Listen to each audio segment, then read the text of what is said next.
নমস্কার। সাহসী মানুষদের সম্পর্কে সবচেয়ে বড় ভুল ধারণা হলো তারা নাকি কখনো ভয় পায় না। সত্যি হলো তারাও ভয় পায়। পার্থক্য শুধু একটাই, তারা ভয়ের কারণে থেমে থাকে না।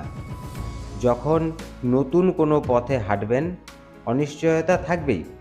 ভুল হওয়ার ভয় থাকবে, সমালোচনার ভয় থাকবে, হারানোর ভয়ও থাকবে। এগুলো দুর্বলতার লক্ষণ নয়, এগুলো নতুন কিছু করার স্বাভাবিক অনুভূতি। যে মানুষ ভয় না থাকলেই শুরু করবে বলে অপেক্ষা করে, সে অনেক সুযোগ হারিয়ে ফেলে।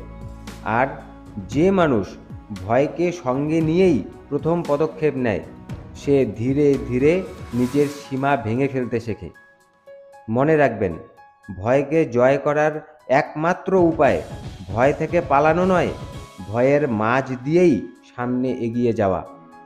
প্রথম পদক্ষেপটি হয়তো কাপা হাতে হবে, দ্বিতীয়টি একটু সহজ হবে, তারপর একসময় যেটাকে অসম্ভব মনে হতো সেটাই আপনার কাছে স্বাভাবিক হয়ে যাবে। আজ যদি ভয় আপনাকে থামাতে চায়, তাহলে নিজেকে শুধু একটি কথা বলুন, আমি ভয় পাচ্ছি, কিন্তু আমি থামছি না।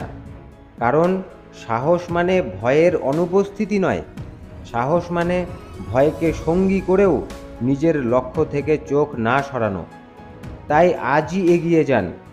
হয়তো ভয় আপনার পাশে থাকবে, কিন্তু আপনার ভবিষ্যৎ অপেক্ষা করছে সামনে। ধন্যবাদ।